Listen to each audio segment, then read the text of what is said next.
Fundación CEPAS. Forma parte del programa Apoyo a Organizaciones Culturales Colaboradoras PAOC, del Ministerio de las Culturas, las Artes y el Patrimonio.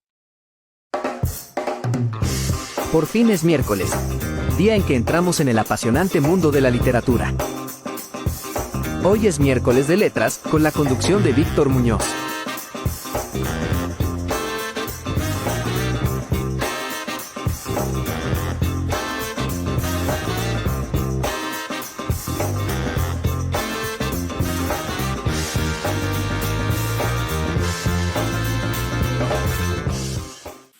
Fundación CEPAS. Forma parte del programa Apoyo a...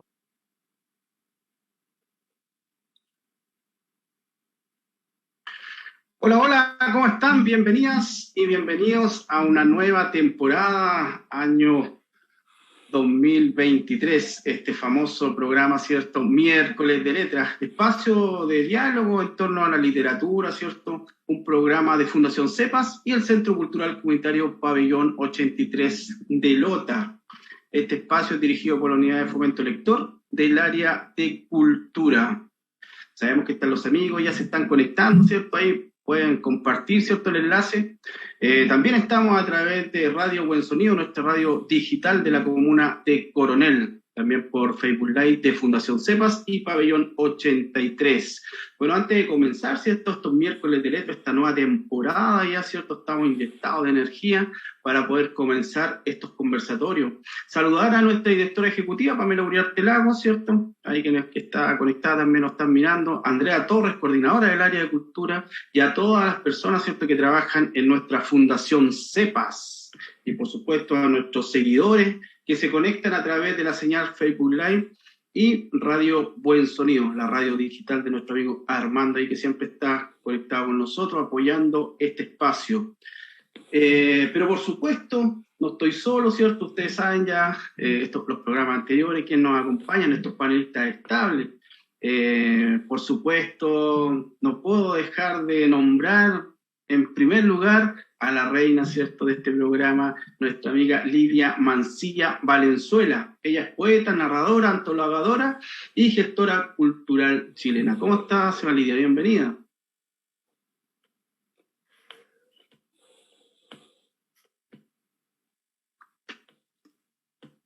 Ahí sí. Contenta con este nuevo ciclo, ya van a ser como 3 años que estamos compartiendo con CEPAS. Y bueno, el año pasado esperamos que este año superemos la audiencia, ¿cierto? Hay que pensar en grande, hay que creernos el cuento. Y bueno, yo creo que los chiquillos y yo estamos contentos de reiniciar una nueva temporada. Así que ahí vamos saboreando los últimos miércoles, esta quijotesca idea de juntarnos y reunirnos con las letras. Así que gracias, Víctor. No, gracias a ustedes, ¿cierto?, por apoyar esta iniciativa, son los miércoles de estos conversatorios que tenemos, ¿cierto?, cada último miércoles de cada mes, ¿cierto? Así que, bueno, también nos acompaña don Humberto Lagos, narrador, poeta, abogado y sociólogo. Hola, ¿cómo está, don Humberto? Bienvenido.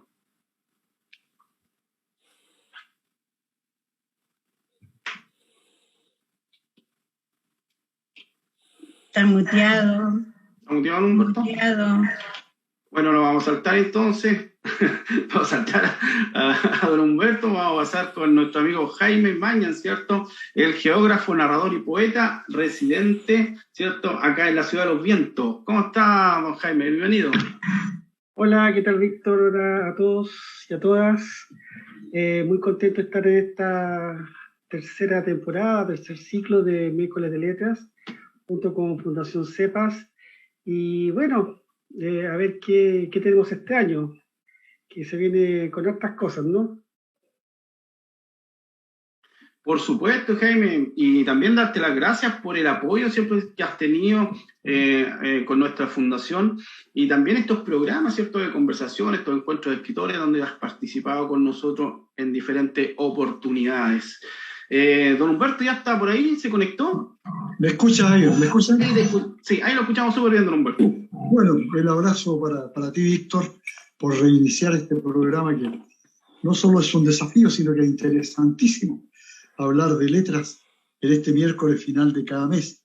Un saludo cordialísimo para Lidia, para Jaime, un abrazo muy especial para nuestra invitada de hoy, Esther. Y estoy recontra contento, aunque ahora estoy en este rato por acá, por el sur de Chile, por mi tierra, por Nueva Imperial, así que he tenido algunas dificultades para conectarme, pero ya estamos aquí, zapateando las letras, y eso es muy importante. Por supuesto, ahí vamos a estar, ¿cierto?, apoyando, ¿cierto?, todo lo que tiene que ver con la literatura. Y justamente la literatura hoy como tema principal también que tiene que ver con la mujer, porque estamos justamente en el mes, ¿cierto?, de la mujer, conmemorando esta hermosa actividad a través de este programa, Miércoles de Letras. Y, por supuesto, la invitada del día de hoy no quiso estar ausente, ¿cierto?, para poder conversar, dialogar a través de la literatura estos cambios que ha tenido la mujer a través de la historia. También, ¿por qué no decirlo, de la literatura? Vamos a leer un poquito su currículum, ¿cierto?, para que la conozcamos un poquito más y poder conversar ya e invitarla a nuestro panel. Bueno, estoy hablando de Esther Hernández, ¿cierto?, asistente social, feminista, con una nutrida experiencia en temas de género femenino, liderazgo y manejo de redes, de amplia trayectoria social, cultural y política, vinculadas a las artes, críticas y escénicas, de memoria y derechos humanos, fundadora de varios colectivos de mujeres en Concepción. Ha tenido algunas publicaciones también, ¿cierto?, antologías, donde ha ganado también algunos premios. Así que, señora Esther, ¿cómo está? Bienvenida. Hola, buenas tardes. ¿Cómo están tardes. ustedes? Un gusto de saludarlos y saludarlas. No puedo dejar de recordar al hablar de Fundación CEPA y Pabellón 83 de mi querido amigo, compañero Benjamín Chau. Es imposible no recordarse y no dedicarle, ¿cierto?, este programa a él, que también era un gran comunicador y un gran compañero. Muy contenta cada vez que voy a Lota y paso al Pabellón 83, que hacemos algo, lo recordamos. Así es. Por supuesto, siempre nuestro amigo Benjamín Chau presente, ¿cierto?, un gran comunicador social, luchador también, ¿cierto?, por los derechos humanos, siempre está presente con nosotros acá en nuestro Centro Cultural Comunitario Pabellón 83 de Lota. Uno de los primeros directores y único director que ha estado acá, señora Esther, y no se ha cambiado esa figura, porque creemos que fue el único que impulsó el trabajo cultural a través del Pabellón 83 en la ciudad. Así que ahí también un gran valor de parte de nuestro compañero Benjamín Chau Machuca. Bueno, para comenzar este conversatorio el día de hoy, ¿cierto?, queremos saber su postura también a través de todos estos años de su literatura, de sus poemas, de sus narraciones, a través de diferentes libros donde ha participado, ha editado también esta forma de cambio que tenía la mujer en este último periodo. ¿Cómo lo ve usted, señora Esther? ¿Cómo ha ido masificándose? ¿Usted ve que todavía seguimos ahí al debe? Disculpe. Son otras preguntas. Bueno, en primer lugar, creo que yo tuve la fortuna, digo siempre, de que me inculcaron de niña leer. Entonces yo soy una muy buena lectora, por lo tanto la osadía, digamos, de escribir la tuve harto, me llegó ya con las sienes blancas. Y yo, pero leía mucho y así trataba de hacer poesía, pero nunca me resultó. Pero sí la lectura, y tuve la fortuna, como digo, de leer mucho, y en el colegio hacíamos una especie de conversas, digamos, y leíamos mucha poesía de la Gabriela Mistral, de la Juana Ibarburu, de la Alfonsina Storni, de todas las poetas latinoamericanas. Entonces siempre estuve imbuida de la literatura. Además yo estudié también un año, sí, pero porque me gustaba mucho leer, estudié pedagogía en castellano en la Universidad Austral en Valdivia. pero mi orientación era más social, entonces me dediqué a la asistencia social. Y dentro de lo que tú dices, o sea, de cómo hemos ido evolucionando en ciertas materias, ¿cierto? Las mujeres hoy día, bueno, siempre yo recuerdo haber conmemorado durante la dictadura el 8 de marzo, y porque para nosotras siempre estuvo muy ligado a la conmemoración, no a la celebración, es un día de conmemoración, porque es un día trágico donde 108 mujeres murieron, ¿cierto?, quemadas, donde les incendiaron la fábrica. Entonces es un día de conmemoración y de las luchas de las mujeres y de las luchas de las trabajadoras. Entonces, en ese sentido, yo creo de que seguimos en la lucha de las trabajadoras, por los derechos. O sea, hay derechos que hemos ido ganando, no hay ningún derecho que se nos haya concedido porque sí nomás. O sea, siempre han sido luchas de las mujeres. Y el otro día conversaba también en un espacio online donde yo les decía, imagínense las mujeres del MEMS, que en el año 1935, o Belén de Zárraga, con los círculos de lectura en los años 1910 en el norte. Entonces, siempre las mujeres hemos tenido esa inquietud, esa creatividad, esa pasión por lo que nosotras queremos hacer. En términos de literatura, en realidad yo empecé por el tema de la memoria. O sea, cómo hacíamos para poder dar a conocer lo que nos había sucedido frente a tantos años de silencio no solo de nosotras, por el solo hecho del dolor, digamos, sino que también el silencio de los partidos políticos, de las organizaciones, de los estados, del gobierno. Entonces, en ese sentido empezamos nosotras a decir, bueno, tenemos que hacer algo. ¿Y qué podemos hacer? Escribir, porque la escritura te permite que quede para la posteridad, que quede para las nuevas generaciones. Quien quiera leer va a poder leerlo. Entonces, ahora con todas las nuevas tecnologías y todo eso, a pesar de todo eso, la gente sigue leyendo. Entonces nos dedicamos con unas compañeras a hacer el primer libro, que fue Los muros del silencio, no sé si se ve ahí, Los muros del silencio, y ahí fuimos 3. Ninguna de nosotras es escritora, o sea, cuenta su historia, cree que hayan una serie de ¿cómo se llama?, de relatos que no estén gramaticalmente, qué sé yo, hechos, pero hicimos lo que mejor pudimos. Y este libro tenía un segundo libro, que lamentablemente nunca lo pudimos hacer, por A, B o C motivo. Y después, para los 40 años del golpe, sacamos otro libro, que fue Voces Transgresoras, que también tiene que ver con la historia de las mujeres aquí en Concepción, que hicimos una serie de actividades para poder visibilizar que las mujeres estamos en la historia, que las mujeres hemos sido protagonistas de la historia, que las mujeres hemos tenido un papel y un rol que jugar y que siempre nos invisibilizan, entonces aparecen mucho más los varones que nosotras. Así que por lo tanto, ahí quedamos un poco, por ahí anduvimos conversando con Lidia, sacamos también desde la memoria, también desde nuestras propias historias, el libro Amaneceres. Y claro, y yo, ¿cómo se llama?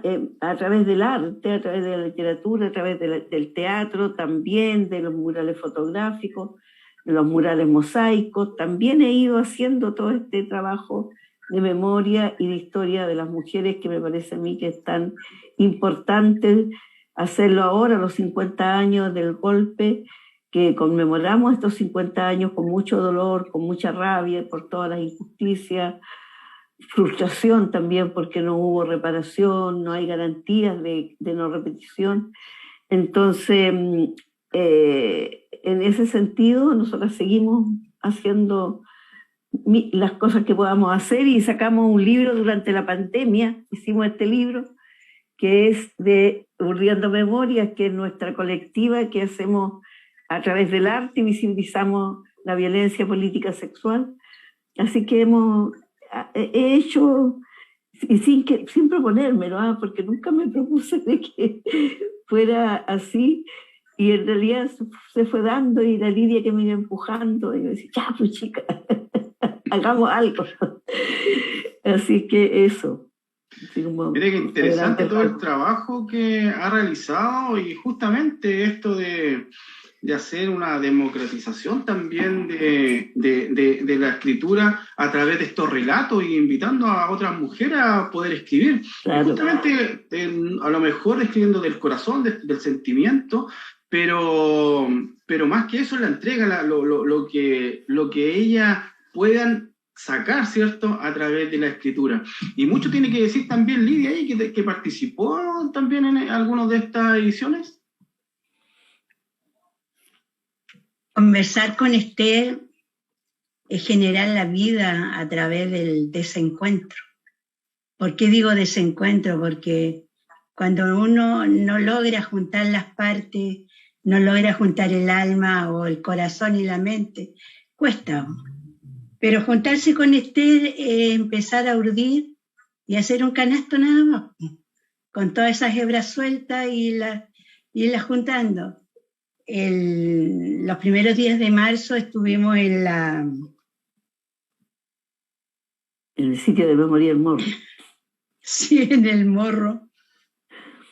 Nunca me había enfrentado a algo tan inmenso, tan tremendo, que todavía como que se me nubla la garganta, los ojos se me plagian de escrituras que no son correctas, palabrotas, cuando escuché decir el número 5 y me olvidé quién fue el siguiente. Entonces uno se encuentra frente a esa verdad y te das cuenta, y valga la redundancia de la palabra, que tienes que contarlo, que tienes que decirlo. Y la Esther es una memoria. Es como el latir de muchas mujeres como yo en Concepción y en sus alrededores. Así que un orgullo llamarla a mi hermana y estar ahí empujándola. El libro Amaneceres para mí fue un parto, creo que el hijo más doloroso que he parido.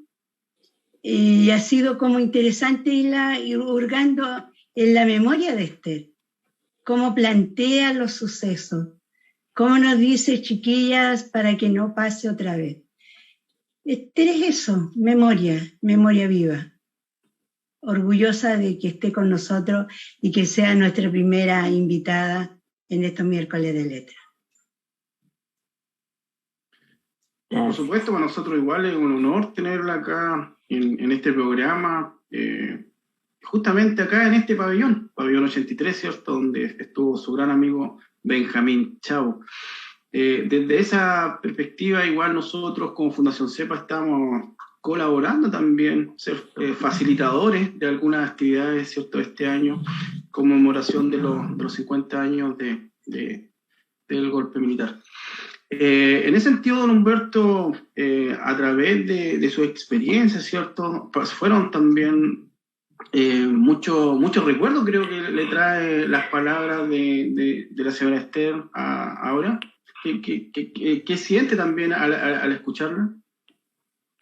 Bueno, yo conozco la vida de Esther desde muchos años, porque, como lo saben, yo he sido uno de los abogados que se denominan como históricos de la defensa de derechos humanos en Chile. Entonces, cuando Esther con mucha simpleza habla testimonialmente acerca de lo que pasó con las mujeres, lo que le sucedió a ella, ella debe saber también que su testimonio no es solo aquí en la región del Biobío, que es un testimonio que ha inspirado a muchos grupos, particularmente de mujeres, para tomar iniciativas que siempre estén planteando el tema de reivindicar el rol de las mujeres en la sociedad, pero sobre todo en materia de derechos humanos, buscar siempre e incansablemente el tema de la justicia. Entonces, cuando uno lee los testimonios de Esther, cuando la escucha, a mí me conmueve profundamente, porque esos testimonios yo los vi permanentemente, y además estos testimonios hoy día adquieren una fuerza enorme cuando se cumplen 50 años de la dictadura militar, y muchas de las experiencias que Esther nos está compartiendo a través de su hablar, de su decir, a través del tema escritural, muchas de esas experiencias son experiencias personales, en las que ella está contando no solo lo que le sucedió a ella, en términos de ser una perseguida política, víctima de muchas situaciones, sino que de muchas compañeras y compañeros que vivieron la misma experiencia. Por eso, para mí es muy grato iniciar este programa de Miércoles de Letra escuchando a Esther, tocándonos lo profundo del corazón, pero tocándonos sobre todo la memoria. Un pueblo sin memoria no tiene historia. Y parte de esta memoria es sin duda Esther.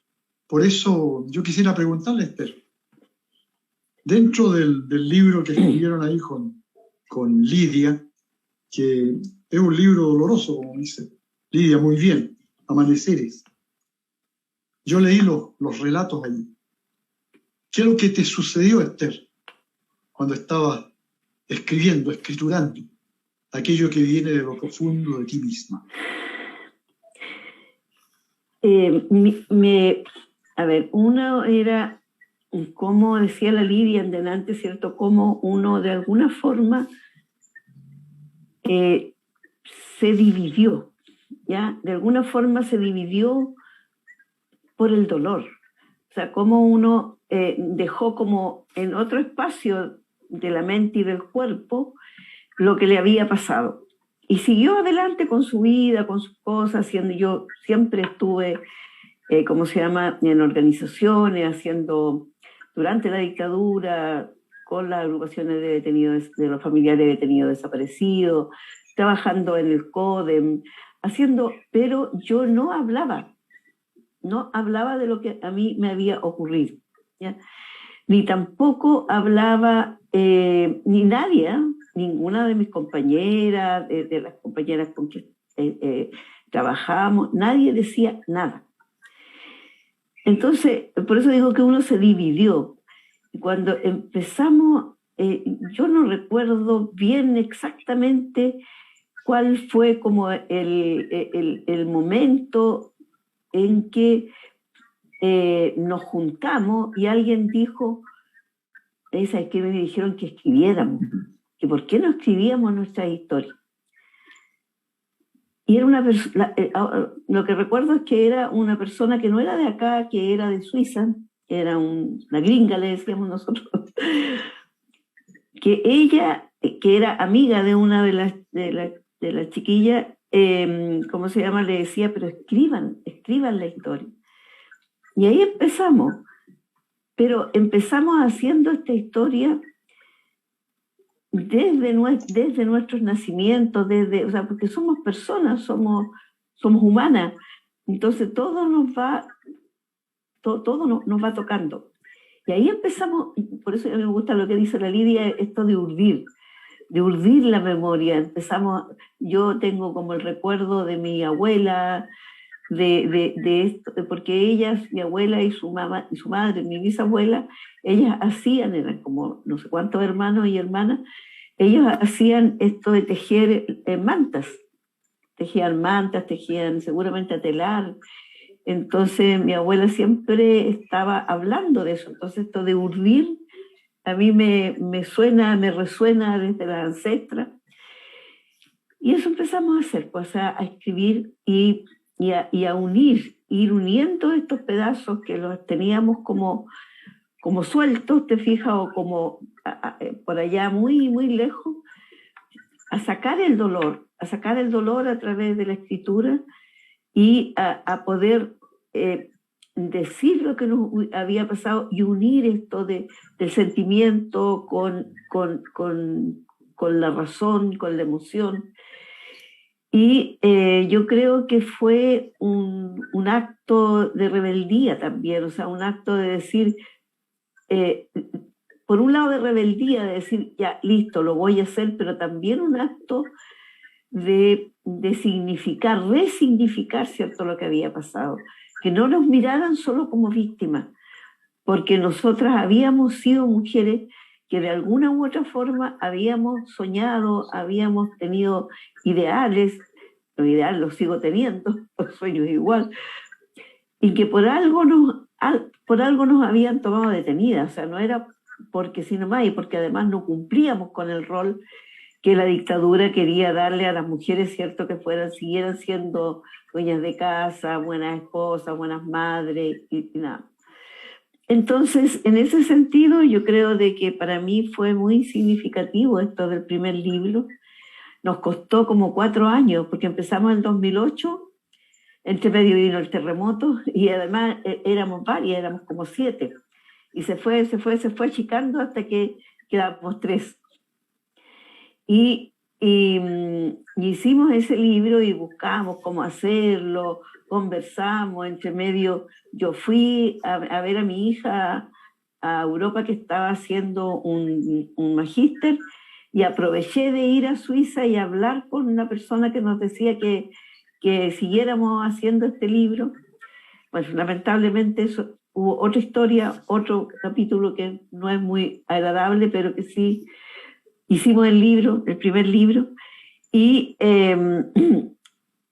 a mí me sucedió eso. Entonces era como sacar el velo, sacar la vergüenza, decir, esta soy yo, esta soy y aquí estoy, y no tengo nada que esconder ni nada. O sea, esa como rebelarse, te fijas, por un lado de rebeldía, pero por otro lado también revelar tu propia historia, para que otras mujeres, para que otras compañeras también lo hicieran, como dices tú, y también y ahí empezamos a trabajar específicamente lo que era la violencia política sexual, porque dentro de las invisibilizaciones, lo que más estaba invisibilizado era eso, y la mayoría de las mujeres que vivieron situaciones, ¿cierto?, de represión política, pasaron por esta violencia política sexual.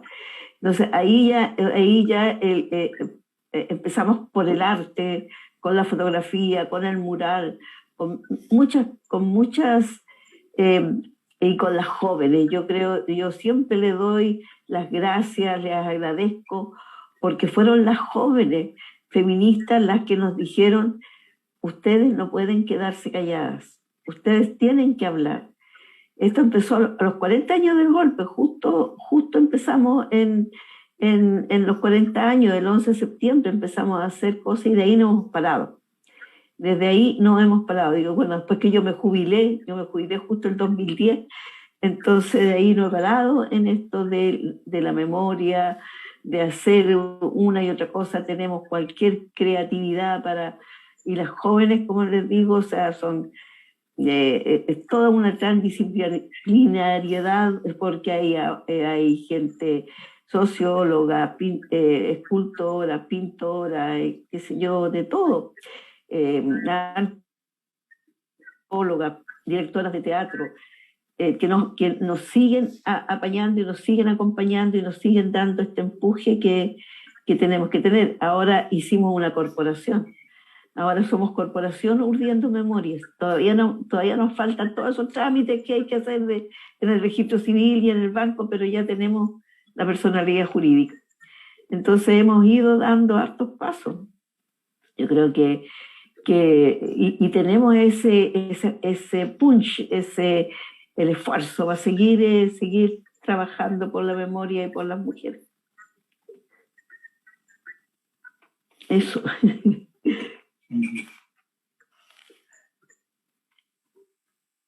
Escuchar a Esther es como ir abriendo un espacio, un camino en otros caminos, para mostrar una realidad que todavía 50 años y todavía se dice, pero ¿cómo? ¿Cómo iba a pasar? Y escuchándola y escuchando a las otras compañeras, uno se da cuenta cuán necesario es decirlo, cuán necesario es mostrarlo. Y que las chicas actuales vayan también viendo las huellas de estas mujeres que se atrevieron a mostrar, porque no es fácil mostrar lo que tú has ocultado 40 años, porque no has querido mostrar el dolor, por vergüenza, por lo que sea. Es difícil. Yo, conurbiéndome con memoria, todas estas mujeres que son tan espontáneas, tan cariñosas, que no importa el dolor, te abrazan igual y te transmiten esa energía azul que nos hace tan bien.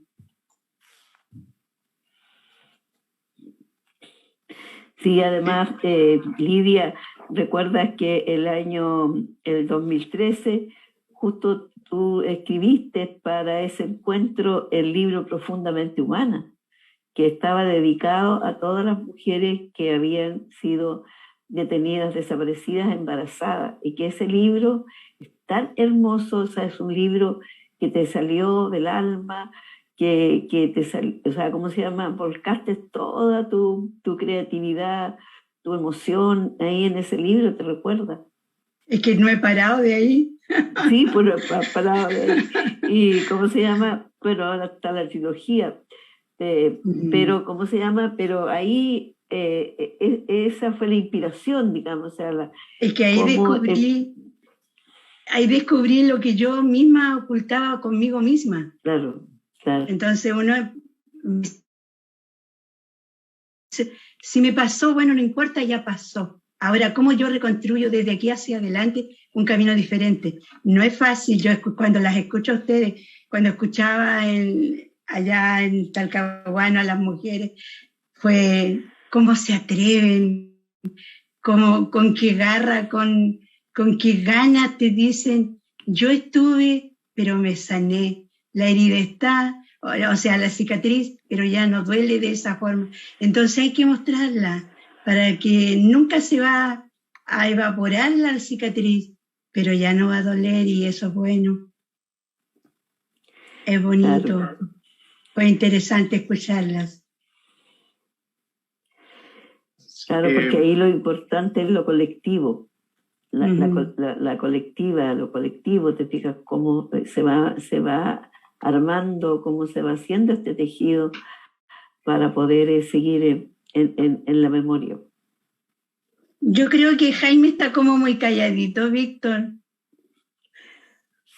Sí, Jaime está, bueno, igual escuchando con mucho respeto también, ¿cierto?, a la señora Esther, porque igual justamente reflexionando y escuchando su testimonio, también busca, ¿cierto?, la justicia a través de estos relatos. Y eso es muy importante y que quede plasmado justamente para la nueva generación y no se vuelva a repetir lo que todos ya sabemos. Quería hacerle una pregunta así con relación justamente a estas ediciones, porque bueno, fue coautora del libro Los muros del silencio, ¿cierto? Estos relatos de mujeres, de la violencia, identidad y memoria, en el 2012.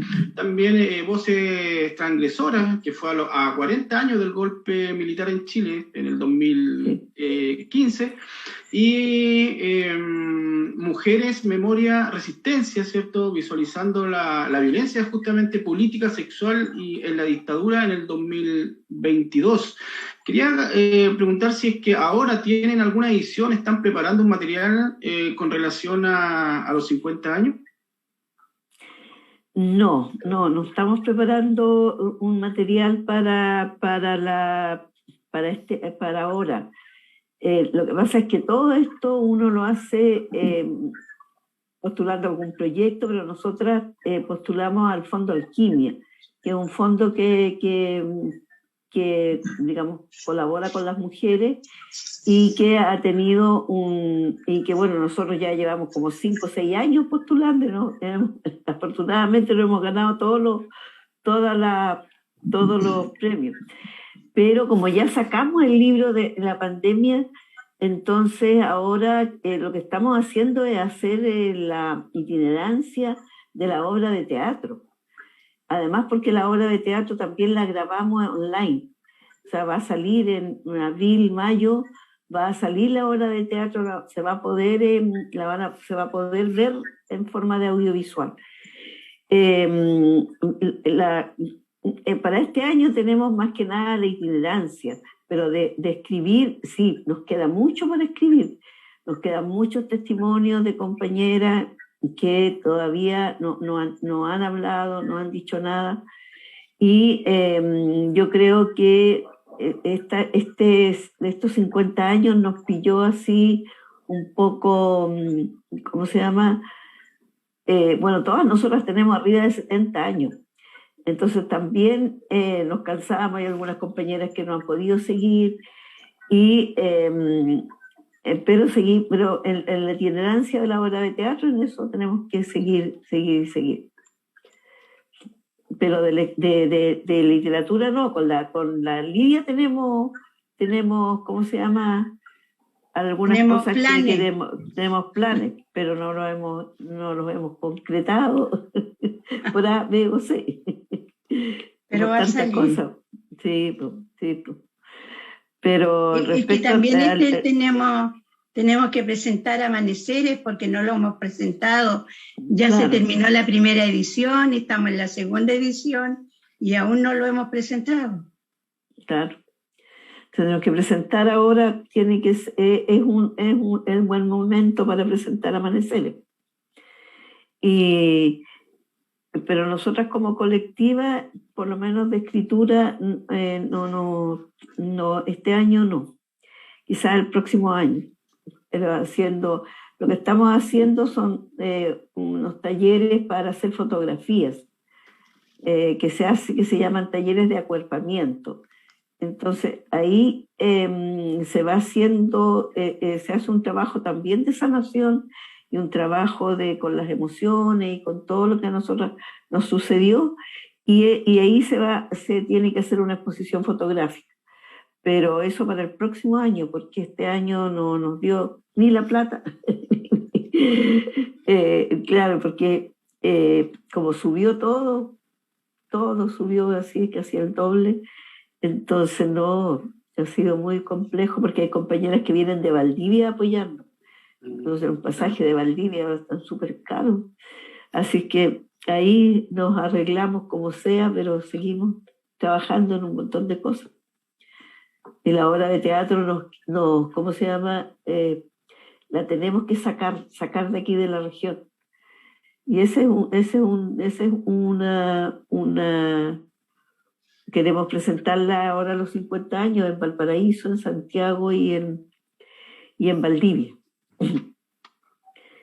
Y eso es harto trabajo y harto dinero que hay que disponer.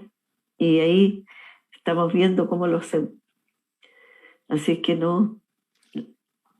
Siempre el arte el arte y la literatura como vehículo de transmisión de las memorias.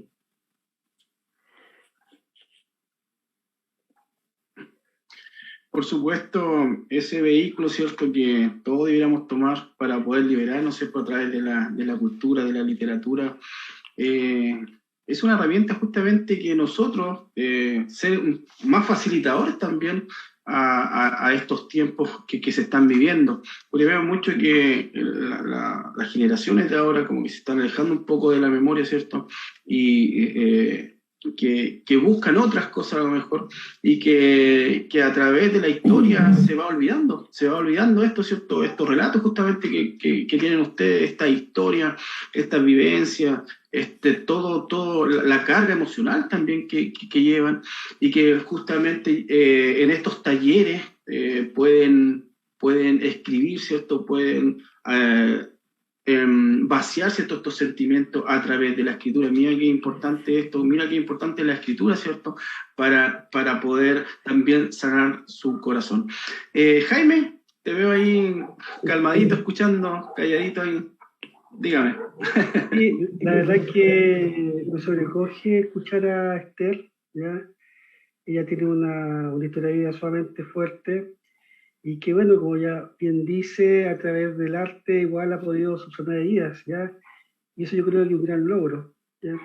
Aparte de eso, que esa misma lógica, por llamarlo así, de esto de abrazarse al arte, ha ido contagiando a otras de sus compañeras y que han ido subsanando, no sé si erradicando, pero por lo menos vivir con el fantasma del pasado de forma mucho más tranquila, ¿ya?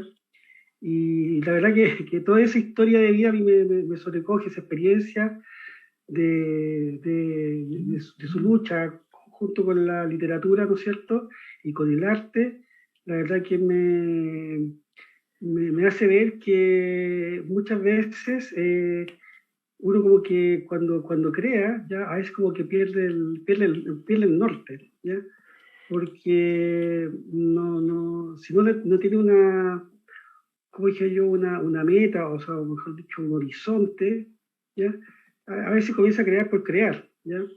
Claro, está bien, pero de repente cuando se trata de esto, de darle una mano al sufrimiento, de subsanar el sufrimiento, como lo hace, por ejemplo, Lidia con su trilogía de poemarios, ¿ya? También, o sea, ¿cómo se logra esto? La verdad que yo estoy encantado de estar acá escuchándote, Esther, ¿ya? Y nada, o sea, bueno, lo único más que me gustaría preguntarte, nomás, quizás con todo este bagaje que tú tienes, y quizás decirlo para coloquial, ¿hacia dónde van las mujeres? ¿Qué es lo que te gustaría que fuera el futuro de las mujeres? ¿Ya? ¿Cuál sería, digamos, el escenario más óptimo que a ti te gustaría, digamos, ver, aunque suene quizá un poco utópico? Claro, o sea, gracias por tus palabras. Yo creo que y siento que ¿sabes qué? Una es que el avance, ¿cierto?, que ha habido en términos, por ejemplo, de leyes para las mujeres, muchas veces no está en el sentido de la protección, ¿ya? Sino que más bien en el sentido de, por ejemplo, esto mismo de la ley de violencia que hay, que es una ley de violencia intrafamiliar que incluso te deja fuera mucha violencia que existe. Entonces, por ejemplo, está desde el año 2016 la ley de violencia integral, que se llama, durmiendo, porque está durmiendo en el Congreso.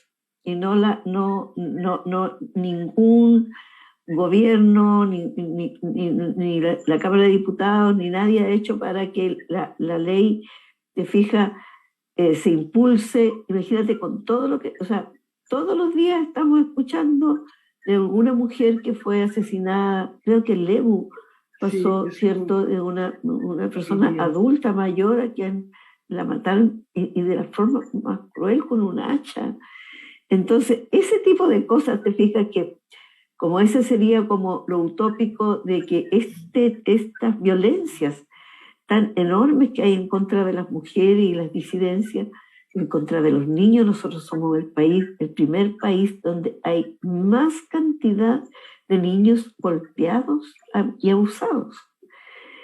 Entonces, imagínate cómo nace, o sea, cómo crece un niño, cómo se desarrolla, si ha vivido una vida de violencias, ha sido testigo de violencia y ha sido él mismo víctima de violencia. Entonces, y esto lamentablemente nuestra sociedad no lo quiere ver. Es doble ciego porque no ve que no ve.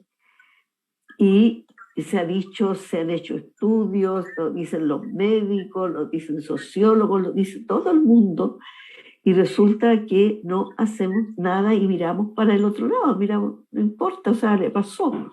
Quizás que andaba haciendo, todavía siguen esos mitos y todas esas creencias. Y entonces la mente, te fijas, como decía la Lidia, lo cultural no cambia. O sea, tenemos un cambio enorme en lo tecnológico, o sea, hemos dado pasos agigantados en lo tecnológico, pero respecto a este tipo de discriminaciones, de desigualdades en contra de las mujeres, las niñas, los niños, los jóvenes, seguimos en este mismo espacio, te fijas, de tanta violencia. Entonces, para mí el sueño sería de que no tuviéramos que hablar de esto, no tuviéramos que lamentarnos, no tuviéramos que salir a marchar, no tuviéramos...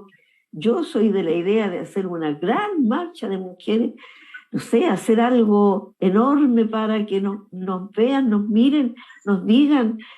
O sea, ¿cómo va a ser posible de que todos los días tengamos una mujer muerta?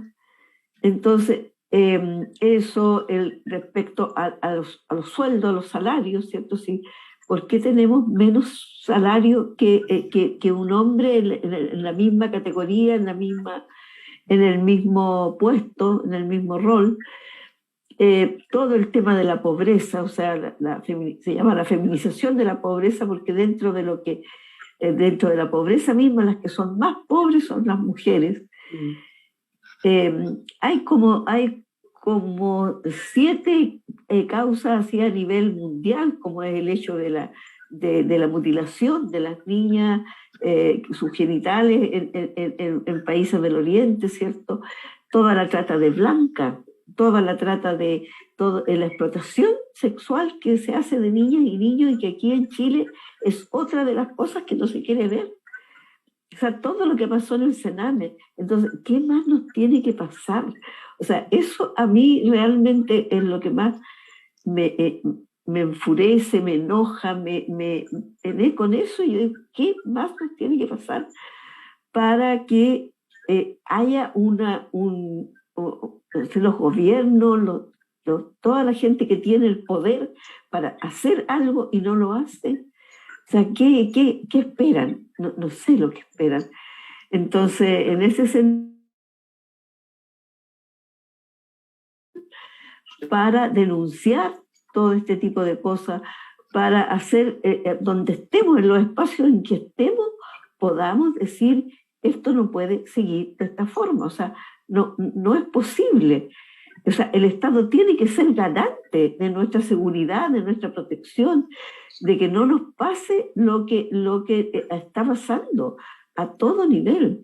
Entonces, para mí es muy, muy importante que las mujeres jóvenes que tienen espero que tienen, o sea, yo conozco mujeres que tienen una mentalidad diferente y que plantean, cierto, esto no puede ser, pero igual reciben amenazas.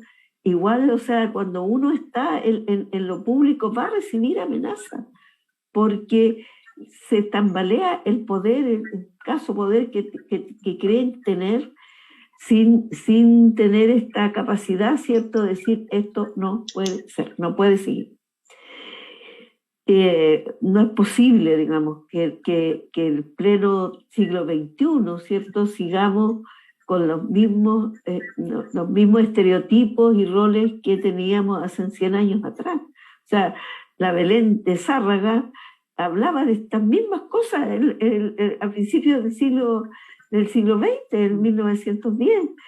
Entonces, y nosotros seguimos en lo mismo, ¿te fijas? Entonces, por ejemplo, que el aborto no sea libre, gratuito, que le ponen trabas para esto otro, que las iglesias, y las iglesias en general, no es una sola iglesia, las iglesias en general, pero fíjese cómo aparece, de todas maneras va a aparecer algo tan terrible como es el abuso que los curas, ¿cierto?, y pastores y todo, hacen en contra de los niños.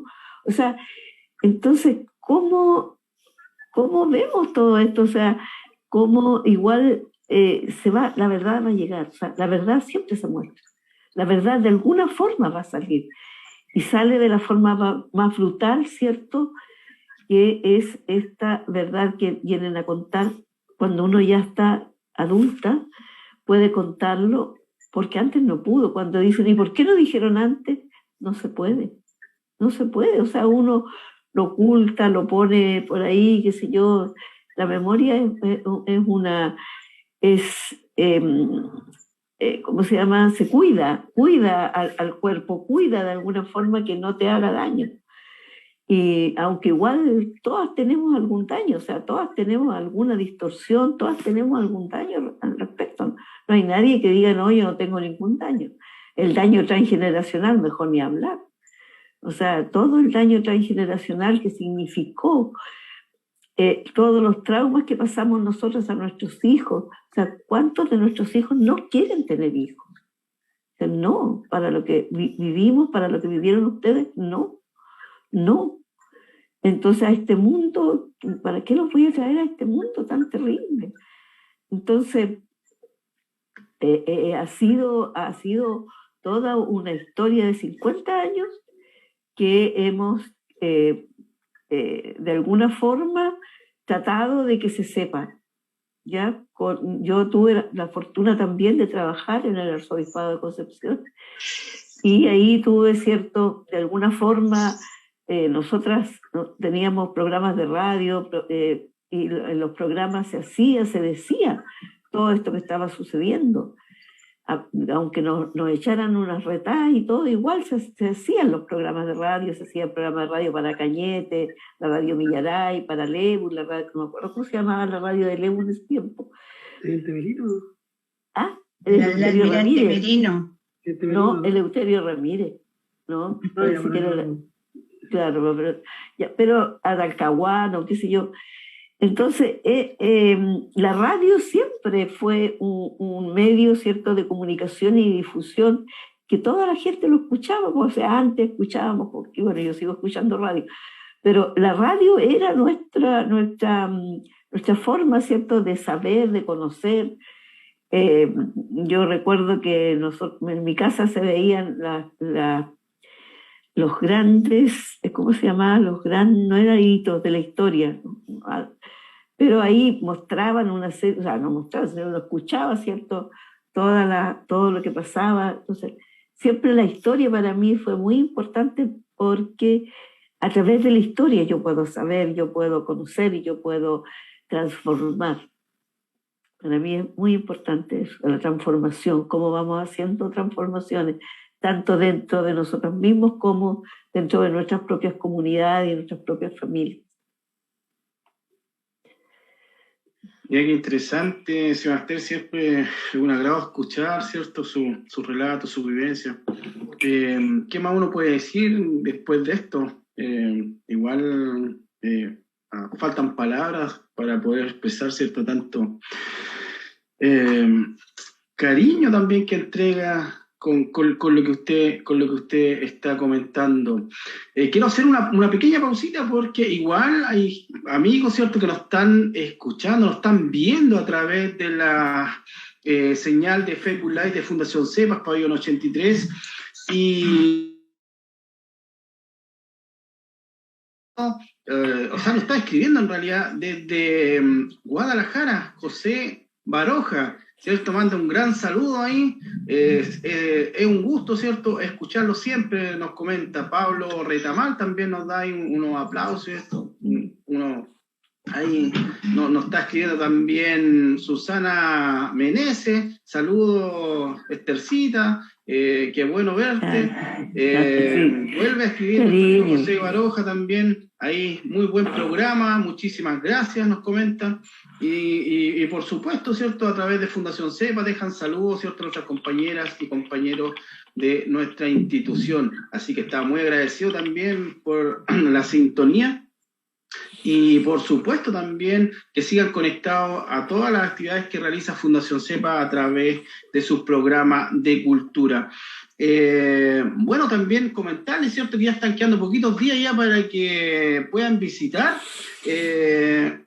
la 10ª inscripción, ¿cierto?, o la lira popular de nuestros amigos grabadores del Biobío, ¿cierto? Esta exposición de grabadores donde se juntaron grabadores y poetas, ¿cierto?, está en nuestro Centro Cultural Pabellón 83 ya hasta el día jueves, así que todavía tienen tiempo para que los puedan visitar.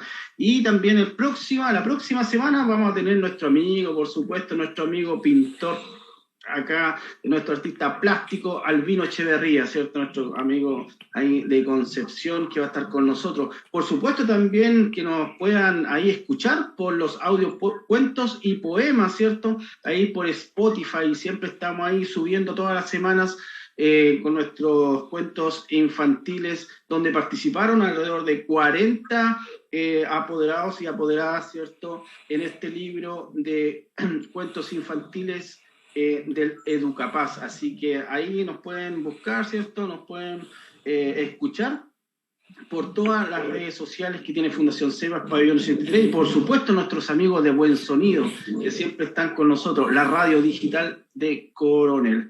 Así es que ahí estamos, ¿cierto? Dándole, ¿cierto? Ahí en las redes sociales, ahí síganos, compartan, para que podamos seguir con este programa. Este programa bastante interesante el día de hoy, ¿cierto? Literatura y mujer. Por supuesto tenemos la invitada de hoy, nuestra amiga Esther Hernández, ¿cierto? Asistente social feminista con una nutrida experiencia en los temas de género, feminismo y liderazgo. Así es que, bueno, están quedando poquitos minutos ya para ir finalizando este programa. Vamos a darle paso, ¿cierto?, a nuestros amigos panelistas para que ya vamos despidiendo el programa de hoy, y al final nos despedimos con nuestra invitada especial. Bueno, me tomo la palabra, Luz, para agradecer lo que Esther nos ha testimoniado, y desde acá, desde los derechos humanos históricos, un abrazo para ti, Esther, y el abrazo fraternal para Víctor, para Lidia y para Jaime.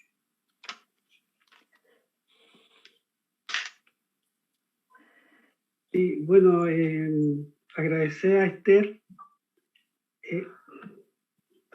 agradecer a Esther por su presencia. La verdad que escucharla, como decía, siempre sobrecoge. Bueno, y especialmente hoy día para mí, porque hoy día lamentablemente hallaron muerta a una mujer acá en Leu, una chica que todavía no cumplió los 30 años. Y una pena enorme, porque igual no debiera ser. Pero bueno, la vida es así.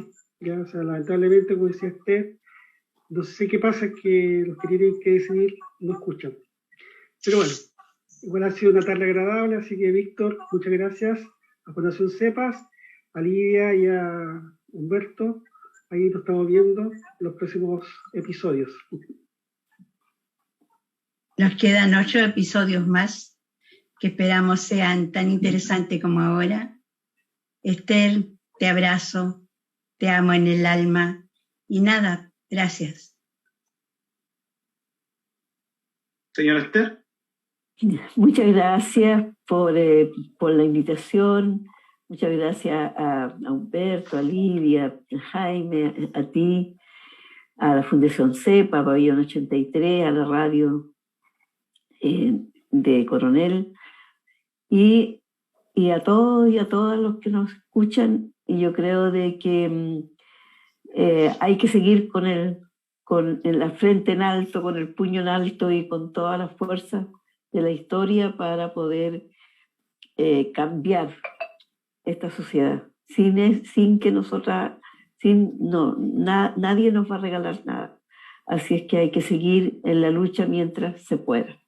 Muchas gracias, muy buenas noches y seguimos en contacto.